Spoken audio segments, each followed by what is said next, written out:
Welcome to our YouTube channel, Tuition Home Coaching Center.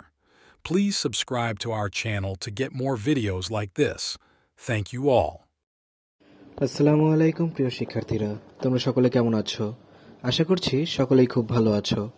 আজ আমরা দেখব নবম শ্রেণীর বাংলা বইয়ের পৃষ্ঠা 112 এর 5.4 বিবরণমূলক রচনা এর শেষ রচনাটি অর্থাৎ 5 নম্বর রচনাটি। এখানে আমরা সুন্দরবন ভ্রমণ নিয়ে একটি ভ্রমণ অভিজ্ঞতা রচনা করেছি। তোমরা যারা এখনো আমার চ্যানেলটি সাবস্ক্রাইব করোনি তারা চ্যানেলটি সাবস্ক্রাইব করে নিও, তাহলে পরবর্তী পড়াগুলো তোমরা এই চ্যানেলে সবার আগে একসাথে পেয়ে যাবে। আর পূর্ববর্তী পৃষ্ঠাগুলোর সমাধান প্রয়োজন হলে চ্যানেলের প্লেলিস্টে সে পড়াগুলো দেওয়া আছে, সেখান থেকে তোমরা সেই পড়াগুলো দেখে নিতে পারো।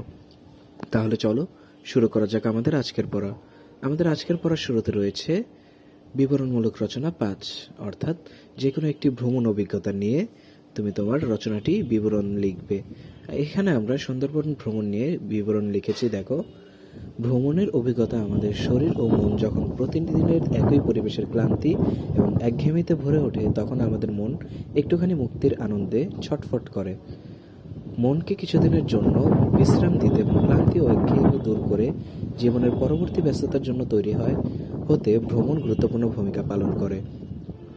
ভ্রমণ জীবনের একটি সুন্দর অংশ, যা মানুষকে দেয় সুখ, শান্তি ও এক আনন্দময় অভিজ্ঞতা। তাছাড়া ভ্রমণ মানুষকে জীবনের প্রতিকূল অবস্থার সাথে মানিয়ে নিতে শেখায়। ভ্রমণের মাধ্যমে আমরা পৃথিবীর বিভিন্ন স্থানের ইতিহাস, ঐতিহ্য, ভাষা, সংস্কৃতি, খাদ্যাভ্যাস ও সর্বোপরি জীবনযাপনের ধরন সম্পর্কে জানতে পারি। এবছর 8ম শ্রেণীর বার্ষিক পরীক্ষা শেষে আমি আমার পরিবারের সাথে সুন্দরবন ভ্রমণে গিয়েছিলাম।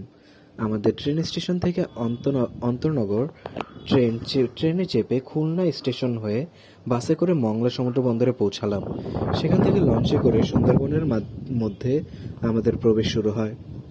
বেশ খানিকটা যাওয়ার পর দেখা যায় বিভিন্ন ধরনের নাম না জানা গাছ। লঞ্চ থেকে পানির দিকে চোখ পড়তেই শুশুক দেখতে পেলাম। বঙ্গোপসাগরের কোল ঘেঁষে প্রকৃতি আপন হাতে গড়ে তুলেছে বিশ্বের বিস্ময় রহস্যঘেরা সুন্দরবনকে। এ বন বাংলাদেশ ও ভারতের পশ্চিমবঙ্গের প্রায় 10,000 বর্গ কিলোমিটার এলাকা জুড়ে বিস্তৃত।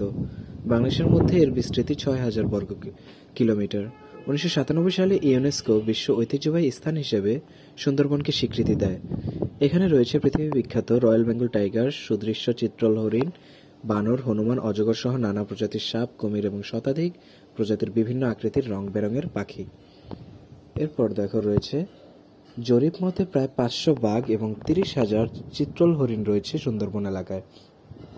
বনের ভেতরে পৌঁছানোর পরের দিন জঙ্গলে বেরিয়ে দেখতে পেলাম ঘন বনের ফাঁক দিয়ে সূর্যের আলো মাটিতে এসে পড়েছে।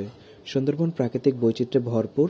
আমাদের যে গাইড, তার কাছ থেকে জানতে পারলাম ভারত বাংলাদেশের এই দুই দেশ জুড়ে বিস্তৃত সুন্দরবনে প্রায় 350 প্রজাতির উদ্ভিদ পাওয়া যায়।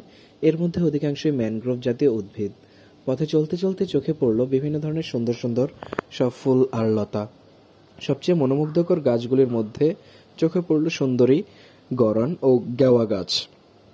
সুন্দরবনের স্থলভাগ বিভিন্ন ধরনের প্রাণীদের স্বর্গরাজ্য।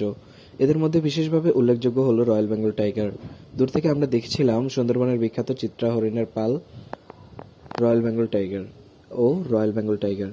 দূর থেকে আমরা দেখেছিলাম সুন্দরবনের বিখ্যাত চিত্রা হরিণের পাল। গাছের ডাল থেকে উড়ে যাচ্ছে অদ্ভুত সুন্দর রঙের পাখি। এছাড়া চোখ পড়ল গুইসাপ, বনবিড়াল, আরো কত কি। চলতে চলতে লোকমুখে জানতে পারলাম সুন্দরবনের জঙ্গলে অত্যন্ত সুদর্শন কিন্তু ভয়ঙ্কর বিষাক্ত বহু সাপ রয়েছে। তাদের থেকে সাবধান থাকার জন্য ভ্রমণের সময় সঙ্গে কার্বলিক অ্যাসিড রাখা বাধ্যতামূলক। জলপথে ভ্রমণের পরের দিন আমাদের গাছের ঘর বা ট্রি হাউসে থাকার একটি অনন্য অভিজ্ঞতা হলো।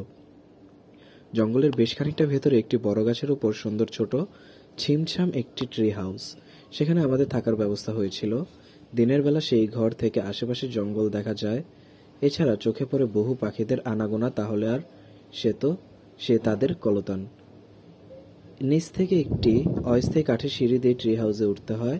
বিকেলের পর গাছের উপর থেকে নিচে নামা সম্পূর্ণরূপে নিষিদ্ধ। সেখানে রাত যখন গভীর হয়, সেখানে চাঁদের আলো স্পষ্ট চোখে পড়ল রয়্যাল বেঙ্গল টাইগার। দেখতে পেলাম দুটি বাঘ গাছের নিচে জঙ্গলে ঘুরে বেড়াচ্ছে। জ্যোৎস্না রাতে বাঘ দেখা একটা চমৎকার অভিজ্ঞতা ছিল। এভাবে কয়েকটি দিন সুন্দরবনের প্রকৃতির কোলে কাটিয়ে একটি অদ্ভুত সুন্দর অভিজ্ঞতা নিয়ে আমরা পুনরায় কর্মব্যস্ত জীবনে ফিরে এলাম। প্রকৃতির এই পরম আশ্রয়ে কয়েকটি দিন আমাদের পরবর্তী সারা বছর ভালো থাকার জন্য শক্তি জুগিয়ে দিল। তাহলে শিক্ষার্থীরা, আমাদের এই পড়াটি এইটুকুই। পরবর্তী পড়াগুলো পেতে চ্যানেলটি সাবস্ক্রাইব করে আমাদের সাথেই থাকো। ধন্যবাদ সকলকে।